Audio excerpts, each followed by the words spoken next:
7:8 படிக்கலாம்.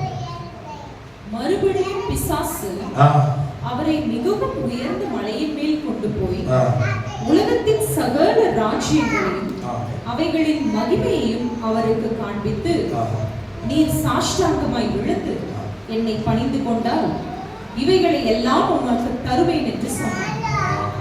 அப்பொழுது இயேசு, அப்பாலே போ சாத்தானே, உன் தேவனாகிய கர்த்தரை பணிந்து கொண்டு அவர் ஒருவருக்கே ஆராதனை செய்வாயாக என்று எழுதியிருக்கிறதே என்றார். அப்பொழுது பிசாசானவன் அவரை விட்டு விலகி போனான். உடனே தேவதூதர்கள் வந்து அவருக்கு பணிவிடை செய்தார்கள். மாம்சம் சரி, முதல்ல சரீரத்தை குறித்து பார்த்தோம். அதுக்கு அடுத்தது ஆத்மாவை குறித்து பார்த்தோம். இன்றைக்கு ஆவியை குறித்து பார்க்கிறோம். தேவச்சானமே, தேவனுடைய பிள்ளைகளுக்கு ஒரு குழப்பம் என்னவென்றால், ஏன் ஊழியக்காரர்களுக்கு சில ஊழியக்காரர்களுக்கே குழப்பங்கள் உண்டு. ஆவி பரலோகம் போகுமா, ஆத்மா பரலோகம் போகுமா என்று. அதுக்கு அடுத்தது நியாயத்திற்குள்ள ஆவி நிற்குமா, ஆத்மா நிற்குமான்னு சொல்லிட்டு சில குழப்பத்தோடு ஊழியக்காரர்கள் இருக்கிறாங்க, விசுவாசிகள் இருக்காங்க. நல்லா கேளுங்க. முதல்ல சரீரத்தை குறித்து தியானித்தோம். அதுக்கு அடுத்தது ஆத்மாவை குறித்து பலவாரம் தியானித்தோம். இன்றைக்கு ஆவியை குறித்து தேவச்சானமே, தேவனுடைய பிள்ளைகள், ஆண்டவர் மனிதனை உண்டாக்கும் பொழுது ஏதேன் தோட்டத்துக்குள்ள உண்டாக்கவில்லை. இது நல்லா புரிஞ்சு கொள்ளுங்க. ஏதேன் தோட்டத்துக்குள்ள இருந்த மண்ணை ஆண்டவர் எடுக்கல. ஏதேன் தோட்டத்துக்கு வெளியே இருந்த மண்ணை எடுத்து மனிதன் உண்டாக்கி அவனை கொண்டு வந்து வைத்து அவனுக்குள் ஜீவனை கொடுத்தார். அவன் ஜீவ ஆத்மாவாய் மாறினான். ஒரு உயிர் கொடுத்தார். நம்ம பாஷையில் ஒரு உயிர் கொடுத்தார். அவனுக்கு உயிர் வந்தது. ஆதாமுக்கு உயிர் வந்தது. தேவச்சானமே, உயிர் மூச்சு வந்தது. வந்த உடனே அவனுக்கு ஜீவன் வந்தது. அவன் ஒரு மனிதனாய் மாறி எழுந்து நின்று ஆண்டவரிடத்தில் பேச தொடங்கினான்.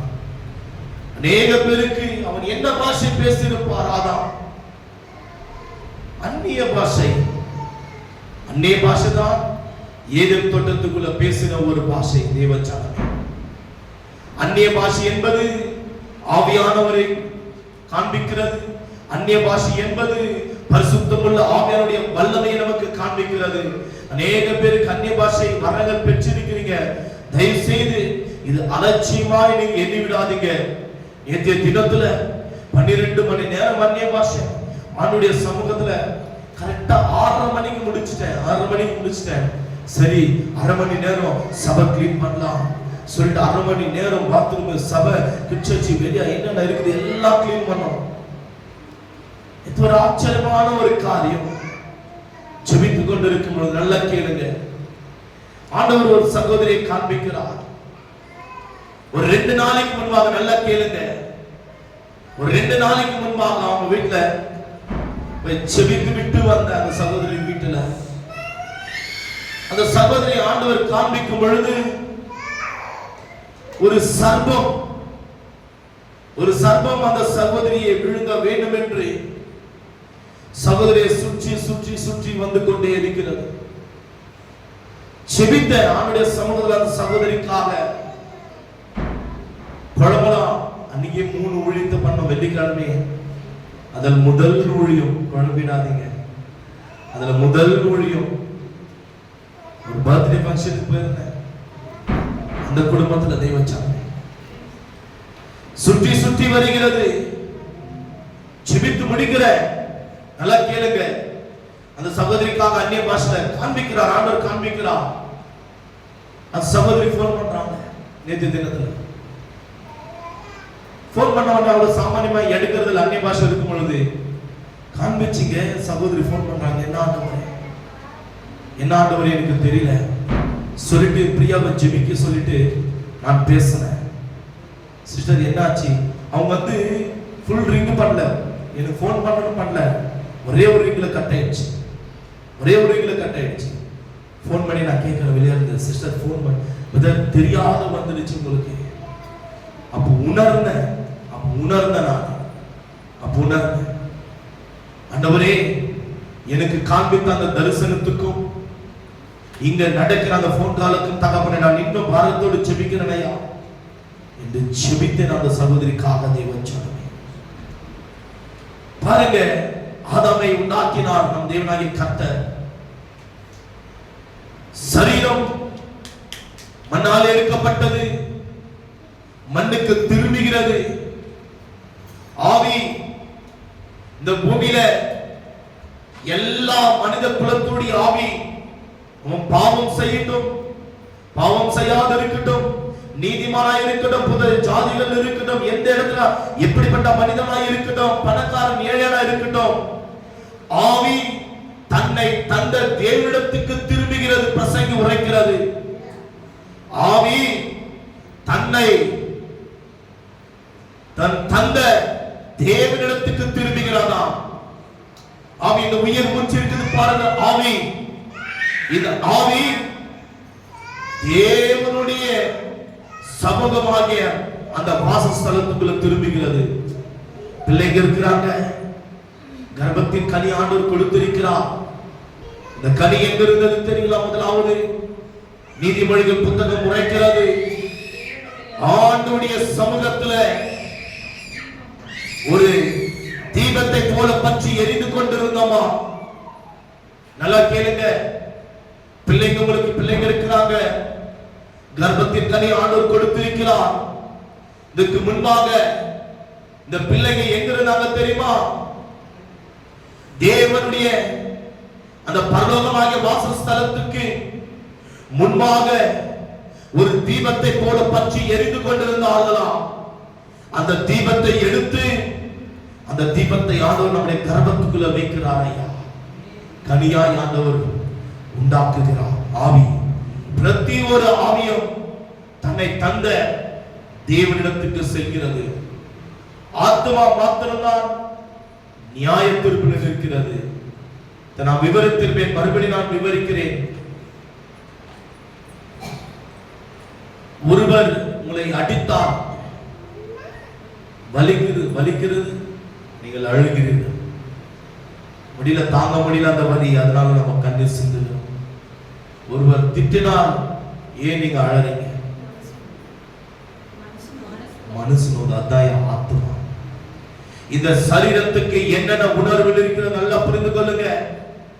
இந்த சரீரத்துக்கு என்னென்ன உணர்வுகள் இருக்கிறதோ அதே உணர்வு தான் அந்த ஆத்மாவுக்கு இருக்கிறது.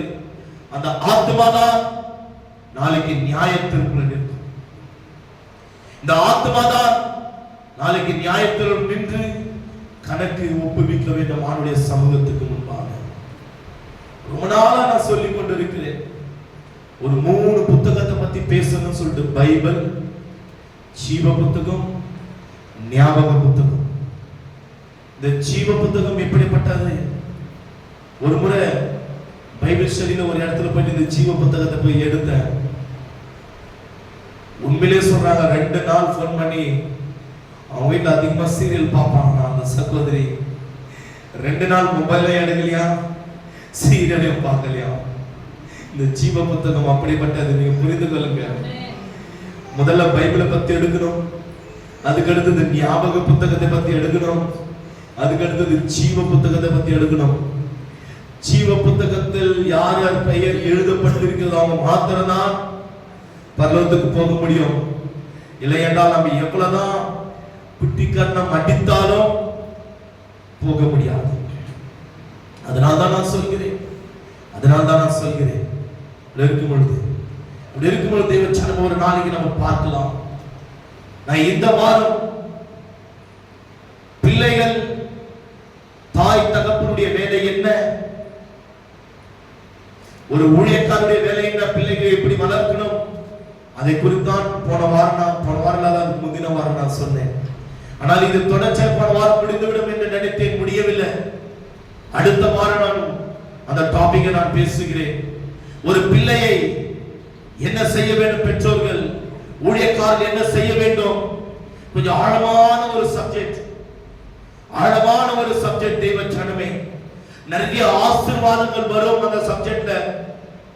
இது தேவனுடைய பிள்ளைகள் அடுத்த வாரம் மிஸ் பண்ணாதீங்க தயவு செய்து. பிள்ளைகள் எப்படி வளர்க்க வேண்டும், பெற்றோர்கள் ஊழியக்காரருடைய கடமை என்ன, தாய் தகப்பனுடைய கடமை என்ன, இது குறித்து. அப்படி இருக்கும் பொழுது ஆத்மா நியாயத்திற்குள்ள நிற்கிறது. புரிஞ்சுச்சீங்களா? குழம்புறீங்களா? கிளியரா? மௌனமா இருக்கிறீங்க? புரிஞ்சுச்சீங்களா? சரி. மண்ணால் எடுக்கப்பட்ட சரீரம் அதுதான் மண்ணுக்கு திரும்புகிறது. ஆவி இந்த உயிர் மூச்சு, எல்லாருடைய உயிர் மூச்சு இயேசப்பா தான் கொடுத்தது. தேவனிடத்துல திரும்புகிறது. அந்த தீபம் வருகிறது, அந்த தீபம் மறுபடியும் தேவனிடத்துல செல்கிறது. ஆத்மா நியாயத்திற்குள்ள இருக்கிறது. குழம்பிடாதீங்க. இன்னைக்கு ஆவியை குறித்து தான் நம்ம தியானிக்க போகிறோம். தேவச்சானமே படிங்க, 7வது வசனத்தை படிங்க. அதற்கு இயேசு 8வது சாரி மறுபடியும் பிசாசு அவரை மிகவும் உயர்ந்த மலையின் மேல் கொண்டு போய் உலகத்தின் சகல ராஜ்யங்களையும் அவைகளின் மகிமையையும் அவருக்கு காண்பித்து. இது எவ்வளவு பெரிய பாருங்க, ஒரு பித்தலாட்டமா இருக்கிறது பாருங்க. படைத்தவரே தேவன் தான். நம்ம அப்பா தான் எல்லாவற்றையும் படைத்தது. இவனா செய்கிறான் பிசாசானவன், உயர்ந்த மலையின் மேல் கொண்டு போயிட்டு இயேசப்பா நிற்க வைத்து, பாரு சகல ராஜ்யங்களையும் உலகத்தை காட்டியிருப்பான். அது எப்படி காட்டினான்னு கேட்காதீங்க. அது எப்படி காட்டினான்னு கேட்காதீங்க. போன் மூலியமா, அந்த காலத்துல போன் இல்ல. அவர் தெய்வம், இவன் பிசாசு. புரியுதுங்களா? அவர் தகப்பன். புரியுதுங்களா? இவன் எதிராளியானவன்.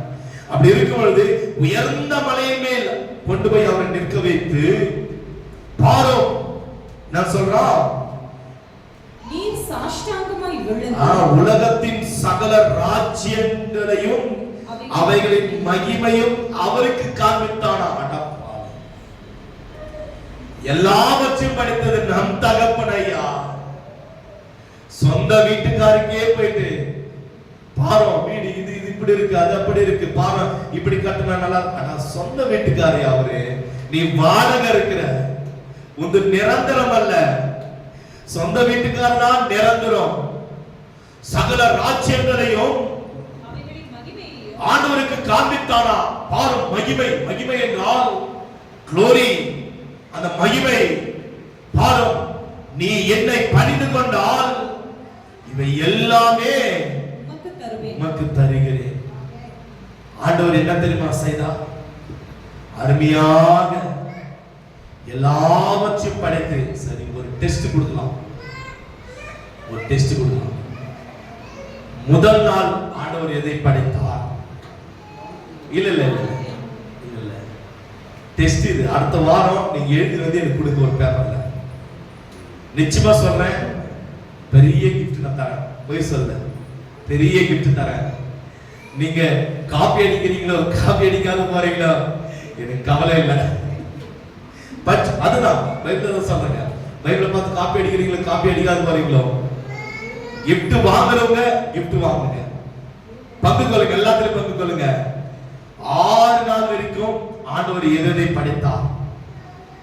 ஓகேங்களா? எல்லாம் மௌனம். ஆமென் ஆமென். பண்ணோம். தேவனுடைய பிள்ளைகள் முன்னாடி வரணும். சரிங்களா?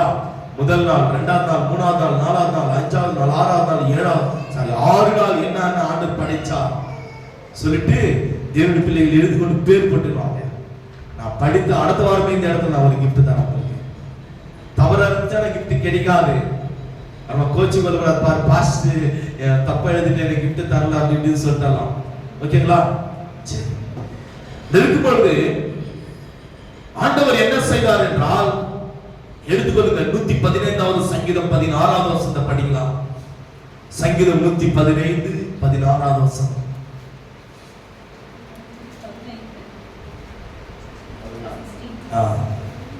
வானங்கள் கர்த்தருடையவைகள். நல்லா புரிஞ்சுக்கொள்ளுங்க. வானங்கள் கர்த்தருடையவை, பூமியையோ மனுபுத்திரருக்கு கொடுத்தார். மனுபுத்திரருடைய கையில கொடுத்தார். ஐயா, இந்த பூமியை அழகாய் ஆண்டவர் படைத்துட்டு மனிதனுடைய கரத்துல ஆண்டவர் கொடுத்தார் இந்த பூமியை. மனிதன் என்ன தெரியுமா செய்தான்? எடுத்துக்கொள்ளுங்க. ஆதியாகமம் 1ஆம் அதிகாரம். கொஞ்சம் ஆழமா போக நான் போன வாரம் சொன்னேன். 28வது வசனம் படிக்கலாம். பின்பு தேவன் அவர்களை நோக்கி நீங்கள் பலுகி பெருகி பூமியை நிரப்பி அதை கீழ்ப்படுத்தி சமுத்திரத்தின் மச்சங்களையும் ஆகாயத்து பறவைகளையும் பூமியின் மேல் நடமாடுகிற சகல ஜீவ ஜந்துக்களையும் ஆண்டு கொள்ளுங்கள் என்று சொல்லி எல்லாத்தையும் அனுபவிங்க. பூமி உங்களுக்கு பரலோகம் கர்த்தருடையது. யார்கிட்ட இங்கிலீஷ் பைபிள் இருக்குங்களா? படிக்கலாம். அதே சங்கீதம் சாம்ஸ் 115:16 படிங்க. தமிழ்ல வானம் என்று சொல்லியிருக்கிறது. இங்கிலீஷ்ல வந்து heaven, பரலோகம். The heaven, even the heavens are the Lord's, but the earth hath he given to the children of men. அவருடைய பிள்ளைகளுக்கு ஆண்டவர் கொடுத்தாராம். அவருடைய பிள்ளைகளுக்கு heaven என்று இங்கிலீஷ்ல போட்டிருக்கிறது, தமிழ்ல வானங்கள் என்று போட்டிருக்கிறது. தேவ பிள்ளைகளே, வானம் அதாவது பரலோகம் கர்த்தருடையது. பூமி அழகாய் ஆண்டவர் உண்டாக்கி, அழகாய் ஆண்டவர் சிருஷ்டித்து இந்த மனிதனுடைய கரத்துல ஆண்டவர் கொண்டு வந்து கொடுத்தாராம். கொடுத்து ஆதாமே ஏவாளே, இதோ நீங்கள் பூமியை சுதந்திரித்து பழகி பெருகி பூமியை நிரப்பி ஆசீர்வாதத்தோடு ஆண்டவர் ஆசீர்வதித்தாரா. ஆனால் இவர்கள் என்ன தெரியுமா செய்தாங்க? அந்த இடத்துல 4ஆம் அதிகாரம் 8வது வசனம் முடிக்கிறது. பூமியோட சகலம் பிசாசுடைய கரத்தில் இருக்கிறது. அதனால்தான் ஏசப்பாவை பார்த்து ஒரு வார்த்தை கேட்டான். கிளியரா இருக்குங்களா வாய்ஸ்? ஏசப்பாவை பார்த்து ஒரு வார்த்தை கேட்டான். சகல மகிமையும் எனக்கு அருளப்பட்டிருக்கிறது. நீர் என்னை வணங்கினால் உமக்கு அருள்வேன். யாருக்கு கொடுப்பதையா? எப்படியா? யாருக்கு கொடுப்பது? நம்ம அப்பாவுடையது. அவருடைய பிள்ளைகளுடைய கரத்துல கொடுத்தார். நல்ல விலகிக் கொள்ளுங்க. ஆண்டுடைய மகிமையை எழுந்து போகாதீங்க. ஆண்டுடைய பிரசனத்தை எழுந்து போகாதீங்க. ஆண்டுடைய தயவை எழுந்து போகாதீங்க. ஆண்டுடைய காரணத்தை இழந்து போகாதீங்க. பாத்தீங்களா? தாயாருடைய கண்ணீர் இந்த இடத்துல கண்ணீர் சிந்தி தன் மகளை குறித்து இந்த இடத்துல சாட்சி சொல்லும் பொழுது ஒரு பக்கம் சந்தோஷம், மறுபக்கம் வேதனை. ஏன் தெரியுமா வேதனை? பட்ட கஷ்டங்களை நினைத்து ஆண்டவர் இந்த வேளை சந்தோஷம் கண்ணீர் சிந்தினார். இந்த வேளை சந்தோஷத்தை ஆண்டவர் கொடுத்தார். அது எவ்வளவு பெரிய சந்தோஷம் தெரியுங்களா? என்னுடைய பிள்ளைகள் விலகிக் கொள்ள வேண்டும். மனிதனுடைய கரத்தில் கொண்டு வந்து வைத்தார். ஐயா, எத்தனை பேர் வந்திருக்கீங்க? நீ என்னைக்கு ரட்சிக்கப்பட்டிருக்கிறையோ எல்லா ஆசீர்வாதத்தையும் ஆண்டவருடைய கரத்தில் கொடுத்திருக்கிறார்.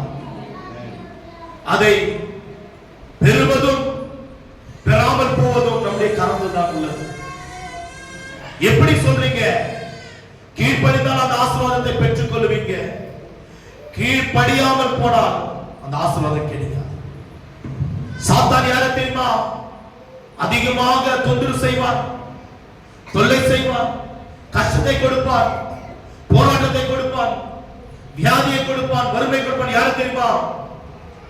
ஆளுடைய சமூகத்தை யார் அதிகமாக தேடுகிறீர்களோ அவங்களுக்கு போராட்டத்தை தருவான். ஏன் தெரியுமா போராட்டத்தை கொடுப்பான்?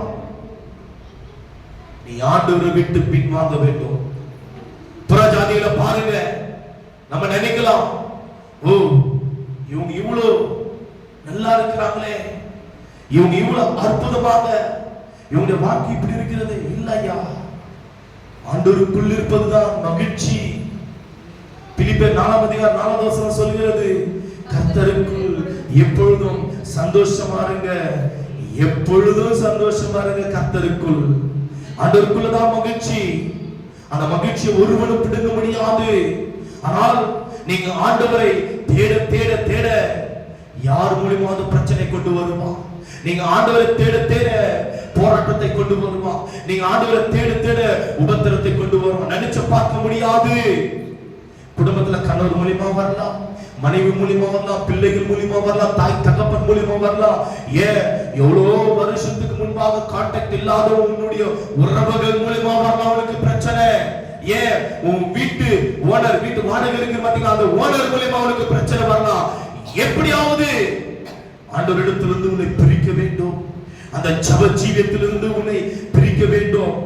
அவனுக்கு புறஜாதிகளை தொல்லப்படுத்த மாட்டான், கிறிஸ்துவனை தான் தொல்லப்படுத்துவான். ஏன் தெரியுமா? ஏன் நம்ம ஆண்டவருக்குள்ள அந்த மகிமையை பெற்று விடுவோம், அந்த ஆசீர்வாதத்தை பெற்று விடுவோம். 28வது வசனத்தை படிக்கலாம், 1ஆம் அதிகாரம் 28வது வசனம், ஆதியாகமம். பின்பு தேவன் அவர்களை நோக்கி, பின்பு ஆதாமே ஏவாளை தேவன் நோக்கி, நீங்கள் பலுகி பெருகி. பாத்தீங்களா, அவங்க ஆசீர்வதிக்கிறாங்க. அது ஒரு ஆசீர்வாதம். நீங்க பழுகி பெருகி பூமியை நிரப்பி அதை கீழ்ப்படுத்தி சமுத்திரத்தின் மச்சங்களையும் ஆகாயத்து பறவைகளையும் பூமியில் மேல் நடமாடுகிற சகல ஜீவ ஜந்துக்களையும் ஆண்டு கொள்ளுங்கள் என்று சொல்லி தேவன் அவர்களை ஆசீர்வதித்தார். ஆசீர்வதிக்கிறாராம் தேவன். இயேசுவை ஏற்றுக்கொண்டிருக்கிறோம். எவ்வளவு வாக்குத்தத்த வசனத்தின் மூலமா கர்த்தர் உங்களை ஆசீர்வதிக்கிறார். ஆனால் நீ நான் அந்த ஆசீர்வாதத்தை இழந்து விடுகிறோம். எப்படி தெரியுமா? 3ஆம் அதிகாரம் 1ஆவது வசனத்தை படிக்கலாம். ஆதியாகமம் 3ஆம் அதிகாரம் படி. தேவனாகிய கர்த்தர் உண்டாக்கின சகல காட்டு ஜீவன்களை பார்க்கிலும் சர்ப்பமானது தந்திரம் உள்ளதாயிருந்தது. அது சர்ப்பம் தந்திரம் உள்ளதா இருந்ததா? பிசாசு, நீங்க ஆண்டவருக்குள்ள இருக்கிறீங்க, நல்லா புரிஞ்சுக்கொள்ளுங்க. உங்களை வஞ்சிக்கலாம் என்று எப்படியாவது அவன் தந்திரம் செய்வான். எந்த விதத்துல தந்திரம் செய்வான் தெரியாது, எந்த விதத்திலாவது தந்திரம் செய்வான். எப்படியாவது இவர்களை தேவனுடைய இடத்திலிருந்து இவர்களை விலக்க வேண்டும், எப்படியாவது இவர்களை தேவனிடத்திலிருந்து இவரை பிரிக்க வேண்டும், எப்படியாவது தேவனுடைய ஆசீர்வாதத்தை இவர்களை பெறாமல் சாபத்தை பெற வேண்டும் என்று அவன் தந்திரமாக கிரியை செய்வான். யாரை தெரியுமா கிரியை செய்வான்? ரட்சிப்பு அடைந்த அவருடைய பிள்ளைகளை, இயேசுவால முத்திரை அடிக்கப்பட்ட அவருடைய குடும்பங்களை அவன் பாத்தீங்கன்னாக்கா கிரியை செய்து கொண்டே இருப்பான். எந்த விதத்திலாவது கிரியை செய்து கொண்டே இருப்பான். ஏன் தெரியுமா? அவன் யாரு? தந்திரம் உள்ளவன், வஞ்சிக்க வருகிறான். பாருங்க, படிக்கலாம். சர்ப்பமானது தந்திரம் உள்ளதா இருந்தது. ஆண்டவர் 1ஆம் அதிகாரத்துல அவர்களை உண்டாக்கி 2ஆம் அதிகாரத்துல அவர்களை உண்டாக்குகிறார். உண்டாக்கி என்ன செய்கிறார்? பழுகி பெருகி பூமியை நிரப்பி நீங்க ஆசீர்வாதத்தோடு இருங்க. ஐயா நல்லா கேளுங்க, வார்த்தை கேளுங்க. நீங்க ஆசீர்வாதத்தோடு இருங்கன்னு சொல்லி ஆண்டவர் ஆசீர்வதிக்கிறார். ஆனால் ஏதேன் தோட்டம் என்பது ஒரு பரிசுத்த ஸ்தலம். நல்லா புரிஞ்சுக்கொள்ளுங்க. ஏதேன் தோட்டம் என்பது ஒரு குடும்பம், ஏதேன் தோட்டம் என்பது ஒரு வேலி. ஆனால் அதுக்குள்ளவே தந்திரமான் நுழைந்து அந்த குடும்பத்தை சீர்குலைக்கிறான். யாரிடத்திலிருந்து தெரியுமா? தகப்பனுக்கும் பிள்ளைக்கும் இருக்கிற அந்த உறவை பிரிக்க வேண்டும். நம்ம எல்லாம் ஆளுடைய பிள்ளைங்க, அந்த தகப்பனுடைய உறவை பிரிக்க வேண்டும் என்று தேவ சனமே பிரிக்க வேண்டும் என்று படிக்கலாம். அது ஸ்திரீயை நோக்கி, அந்த தேவனுடைய பிள்ளையாகிய அந்த ஸ்திரீயை நோக்கி, ஏவாளை நோக்கி, நீங்கள் தோட்டத்தில் உள்ள சகல விருட்சங்களின் கனியை புசிக்க வேண்டாம் என்று தேவன் சொல்லுகிறதோ என்றது. ஒரு கொஸ்டின் போறான். எப்படியா? ஒரு கொஸ்டின் போறான். போட்ட உடனே அந்த ஸ்ரீ பாருங்க, படிக்கலாம். 2ஆவது வசனத்தை படிக்கலாம். ஸ்ரீ சர்ப்பத்தை பார்த்து, ஸ்ரீ அந்த சர்ப்பத்தை பார்த்து, உங்களிடத்தில் வந்து அநேக பேர் கேள்வி கேட்பாங்க, ஞாயிற்றுக்கிழமை ஏன் போறீங்க சபைக்கு? ஏன் ஏசப்பாவை ஏற்றுக்கொண்டீங்க? ஏன் அந்த சபைக்கு போறீங்க? ஏன் அப்படி அமர்றீங்க? ஏன் எக்ஸ்ட்ரா பிரயரெல்லாம் வைத்து அந்த பிரயரை போய் கலந்துக்கிறீங்க?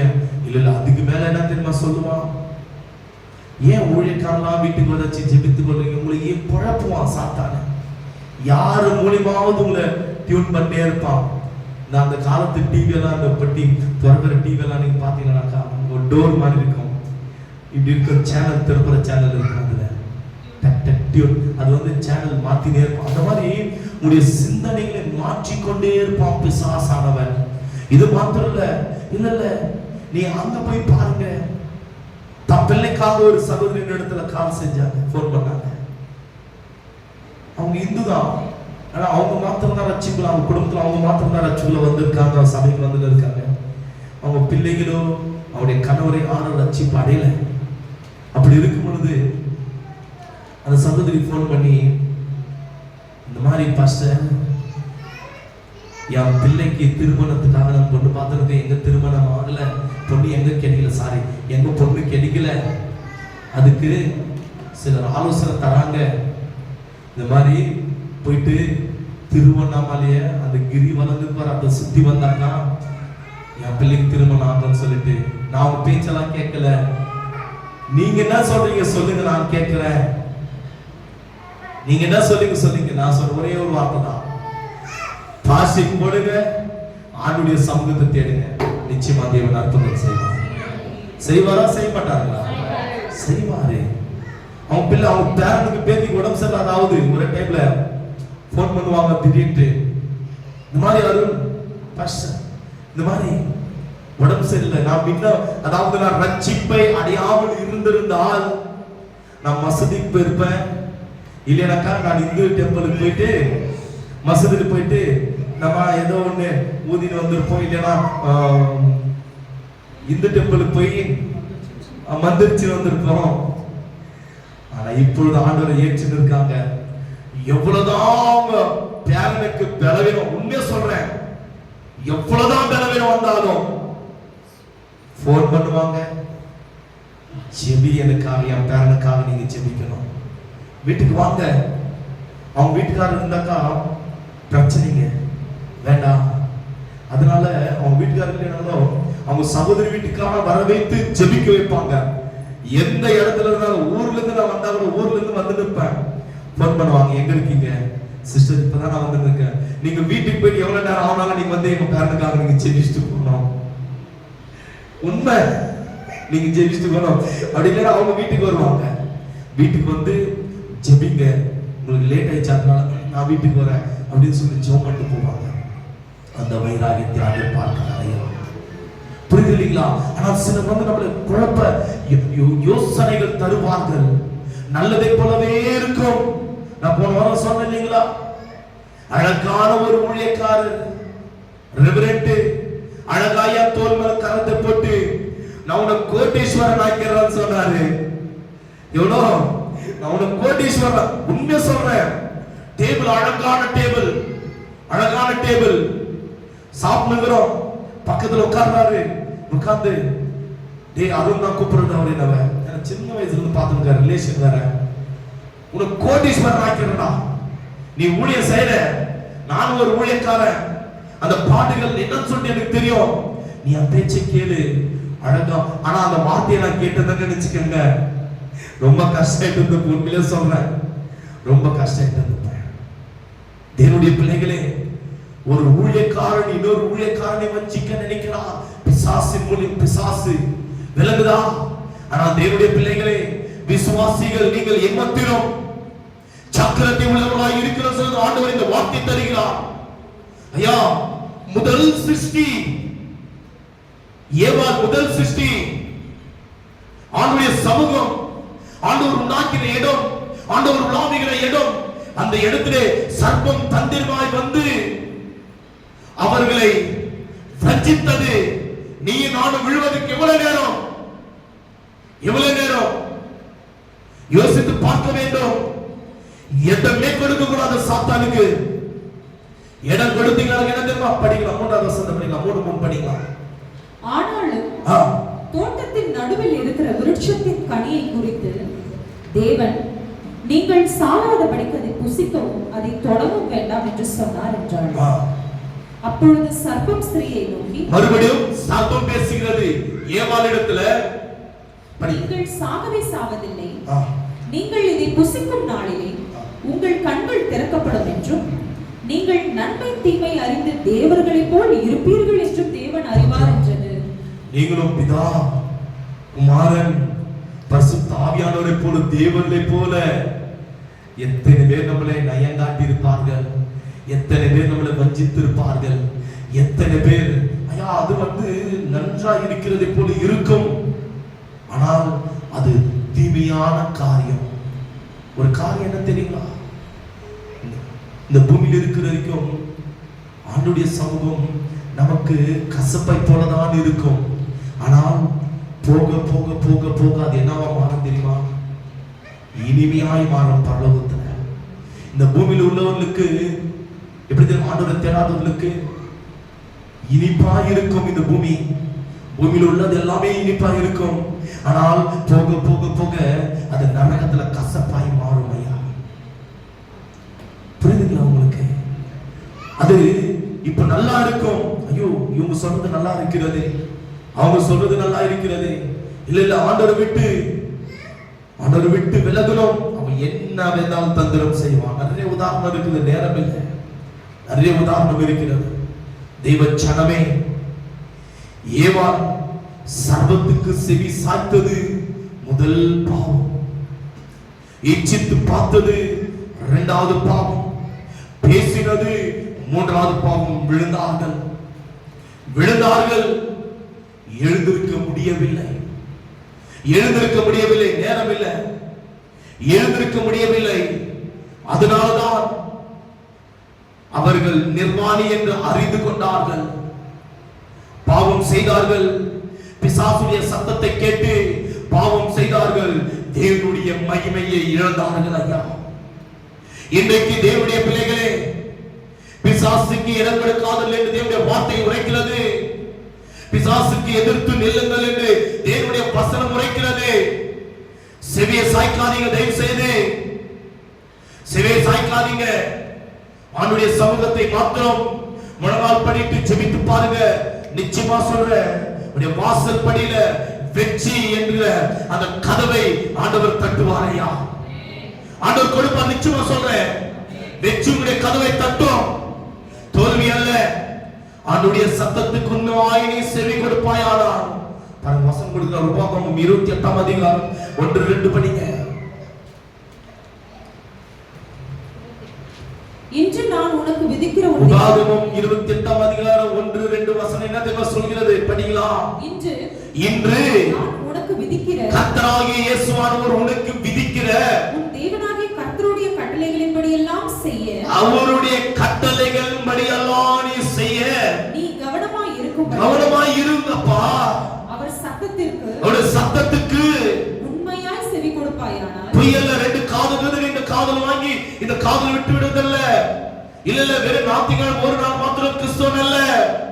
7 நாளும் 24/7 7 நாளும் வருஷத்துல 365 நாள் கிறிஸ்துவை தரித்து கொண்டிருக்க வேண்டும்.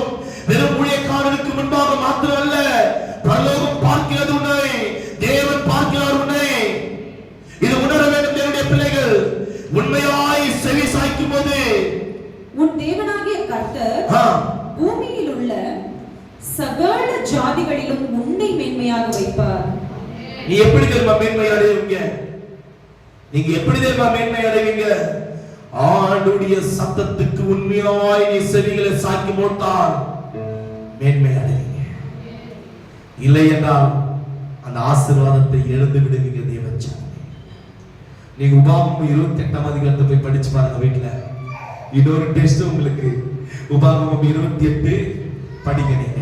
அதுல ஒரு பக்கம் ஆசீர்வாதம், ஆண்டவரை விட்டு விலகினால் சாபம் ஒரு பக்கம். நீ எந்த இடத்துல இருந்தால் ஆசீர்வாதத்தை பெற்றுக் கொள்வாய் தேவச்சானமே.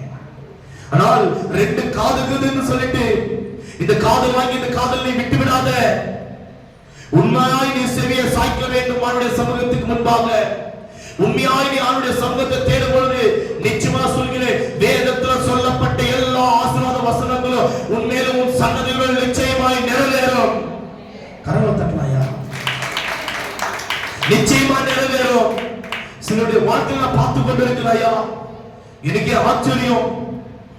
அல்ல போன் பண்ணும் பொழுது தாயார் நான் ஆச்சரியப்பட்டேன். யோசிக்கிறேன், எப்படி ஆண்டவரே இந்த ஆசீர்வாதம்? எப்படி ஆண்டவரே? தேவனால் கூடாதது ஒன்றுமே இல்லை. அதுதான் என் உள்ளத்தில் ஆண்டவர் பேசினாரு. பிரியா சொன்ன, தேவனால் கூடாதது ஒன்றுமே இல்லை பிரியா. அதுதான் சகோதரி சோனியா அவர்களுடைய வாழ்க்கையில் ஆண்டவர் செய்திருக்கிறார். ஆச்சரியம் பாருங்க, ஒரு மாசத்துல வேலை ப்ரமோஷனு, சேலரி ப்ரமோஷனு. நம்ம நினைக்கா வெறும் வேலை மாத்திரம் ப்ரமோஷன் பண்ணிட்டு சேலரி ப்ரமோஷன் பண்ணாத இருந்தா என்ன சொல்லிப்போம், பரவாயில்ல வேலை மட்டும் நிறைய வாங்கிக்கிறாங்க, சேலரி கொடுக்காத போயிடுறாங்க. இது ரெட்டிப்பான ஆசீர்வாதம் உங்களுக்கு. ஆமென். இது ரெட்டிப்பான ஆசீர்வாதம். எப்படி தெரியுமா, வேலையிலும் ப்ரமோஷன் கொடுக்குறான். எவ்வளவு ஆச்சரியம், ஆண்டுடைய மகிமை. வேலையும் ப்ரமோஷன் பண்ணிட்டு சேலரியும் கூட சேர்த்து இன்கிரிமெண்ட் தரானா. எவ்வளவு பெரிய தேவன் தெரியுமா.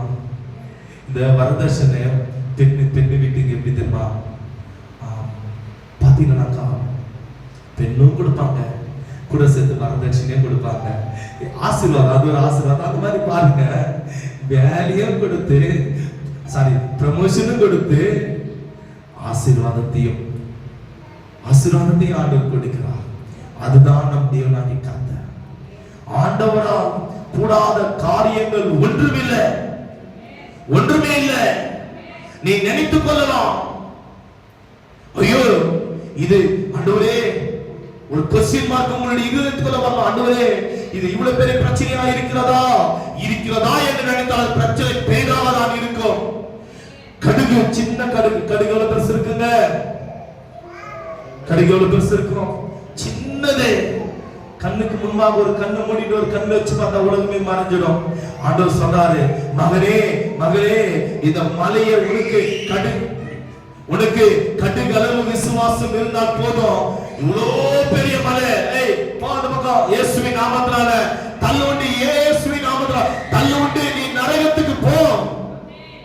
ஒரே ஒரு வார்த்தை, எப்படியா பெரிய மலை மாறி வாழ்க்கையில பிரச்சனை இருக்கிறதா, கவலைப்படாத. கடுகு அளவு உனக்குள்ள விசுவாசம் இருந்தால் போதும். இயேசுவின் நாமத்தினால பிரச்சனை, இயேசுவின் நாமத்தினால அப்பா சொல்லியிருக்கிறார், எழுந்து போ சமுத்திரத்துக்கு. அது போய் பார்த்தீங்கன்னாக்கா அப்படியே சமுதிரத்துக்குள்ள இருக்கும் பெரிய மலை. விசுவாசம் உலகத்தை ஜெயிக்கிற விசுவாசமாய் மாறணும் ஐயா.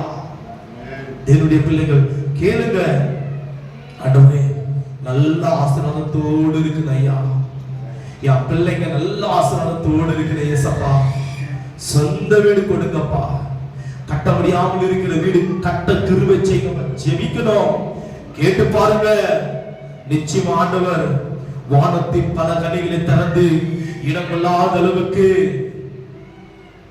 உங்களை ஆண்டவர் ஆசீர்வதிப்பார். ஆண்டவர் ஆசீர்வதிக்கிற தேவன். ஆனால் அவருடைய சத்தத்துக்கு நீ உண்மையாய் செவியை சாய்க்கும் போதுதான் ஆசீர்வாதங்களை தேடி வரும். இல்ல செவியை சாய்க்கல ஆசீர்வாதங்களை தேடி வராது. சரி படிச்சிருந்தாங்க, டைம் ஆயிடுச்சு, படி மத்திய 4ஆம் அதிகாரம் படிச்சிருந்தாங்க. 5 நிமிஷம் படிச்சேன்.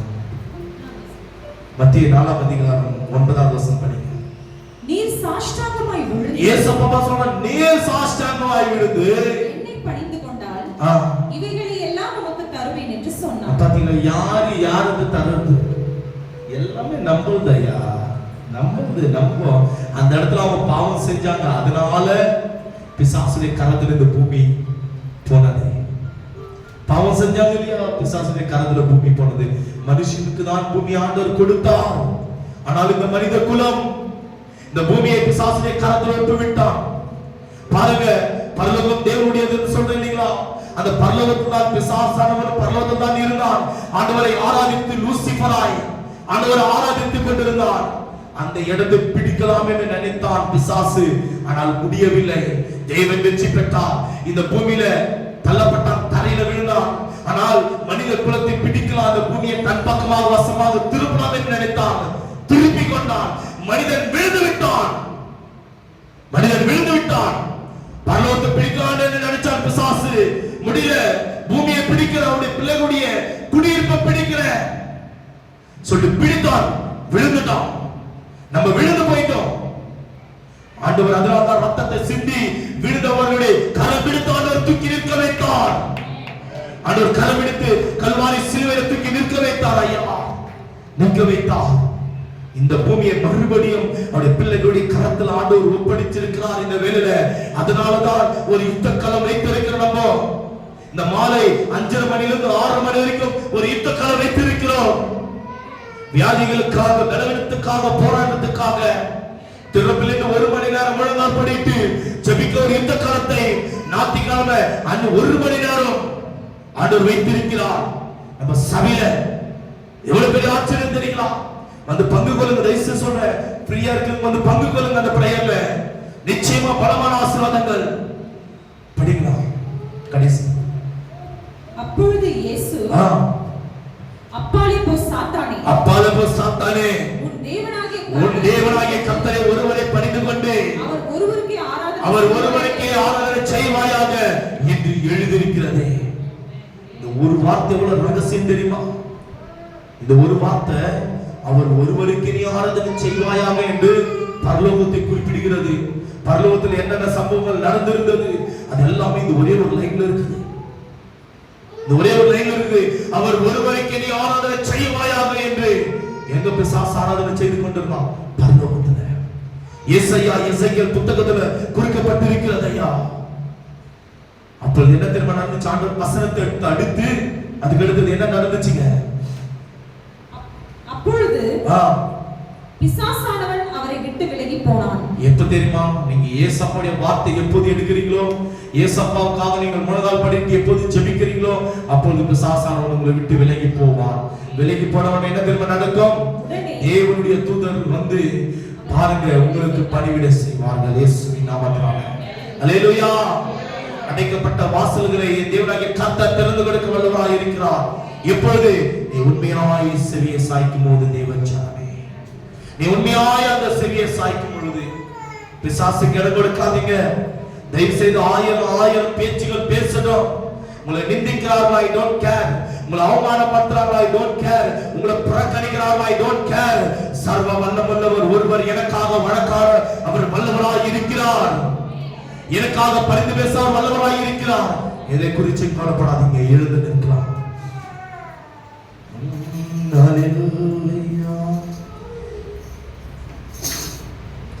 நன்றி தகப்பனே, உம்மை ஸ்தோத்திரிக்கிறோம், துதிக்கிறோம். உம்முடைய நாமத்தை நாங்கள் மகிமைப்படுத்துகிறோம்.